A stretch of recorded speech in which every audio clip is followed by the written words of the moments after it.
day 2. Next one to fit up is the front bumper. Again, Origin Labo. If you're in Australia, Corporate Industries is the man for us. Hopefully 2024 we're doing some work with Origin. If you haven't seen the livery, I'll pop it up here. As you can see, they're on there. So anyway, let's get this bumper on this car. It should be relatively easy. The only thing I need to cut out is the tow hook. But I don't, again, like the side skirts, I don't like holding them on too well. If you make the front bumper really rigidly held on, when you hit something, which let's be honest is inevitable, it doesn't come off easy and it blows it up. Fiberglass basically explodes when it gets too much tension on it.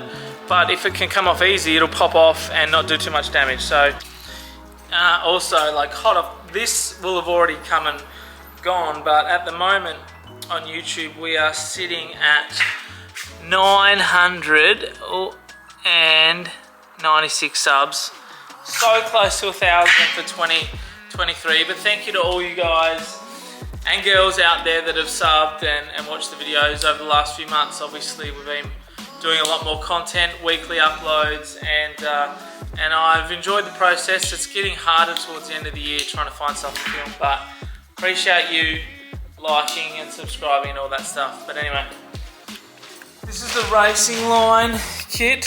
It's very aggressive. I've got canards to go on the bottom as well, but that is looking pretty good. I didn't actually end up filming much of this process, but essentially what I did is cut the floor out, left a little flange the whole way around, and I had a big sheet of pretty thin sheet metal laying around in the shed, and so I used that on the floor.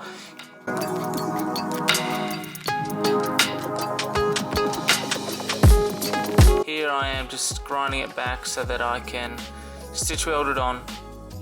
And then I ended up bogging the sides just to try to neaten it up a little bit.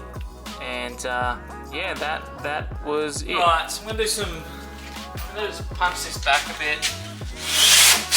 Very little experience with bodywork. I've never really done much at all outside of fiberglassing, obviously, but the finer type of things. I actually in the night was thinking about how I might make a little folded up piece of aluminium to make like a bit of a showpiece and cover up some of that stuff. But I'll still block this down and get it reasonably neat. And then I got another job that I want to do, but I reckon it's a common JZX problem, and I'm going to try to fix it myself. But anyway, let's keep going at this and we'll see where we get to. So from underneath, as you can see, it's not perfectly flat, but it's stitched all the way around, and a few down the middle. I just put a little bit of paint on it to stop it from rusting, but you know, it came out pretty neat, and when it's on the ground, it looks really good. So I assume this is a common issue when you put in a adjustable upper camber arm in a JZX.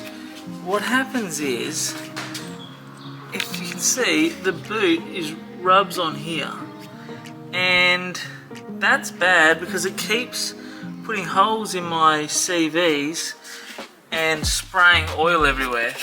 So what I'm going to do is I'm actually going to take it out, and I'm going to cut out the centerpiece, and then I'm going to bend a big hoop to give it a little bit more clearance so that hopefully it doesn't rub. And if that works, that will be absolutely fantastic.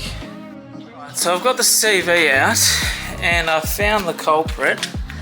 As you can see, that line there, look, there you go, she's split right there, but it's nearly split all the way around. So this is actually the second CV that I've done the exact same thing to, and it's only since I swapped over to these adjustable arms. So obviously this lower part, this cross brace sits a lot lower. So I bought a new little bender to do smaller tube. Haven't even got it out of the box yet. So we'll see if we can make it work with that. Right, so this is it. As you can see, rubbing heaps there. So I want to bend this up if I can with my bender. It's a pretty thick wall, so I don't know if it will work. But go from here up and back down. I'll have to lean it out a little bit. So So we'll see how that goes. So, got the band, it's offset because the axle actually runs through here, not in the middle. Sit down there. Now, heaps more clearance, raked it back so it should clear the coil over. So obviously I'll weld this in a fair bit and then cut the bottom one out, then I know it's exactly in the right spot. Number 1 and number 2, both done. Bit of paint, taped the threads up. I'm going to call that job done for tonight. Sort of took away a lot of my attention, that one, because I wasn't planning on doing that, but it's good to finally have that done, and that should be sweet. So off to bed and into it again tomorrow. So you remember how I said I wasn't going to go too crazy in the engine bay? Well, I went crazy and I have removed absolutely everything. Fuse box is completely out. Here's some of the fuse box. I have some anxiety attached to how stripped down this car is, and the shed is just a mess. Parts there, the engine's there, all them parts have to go back in the engine.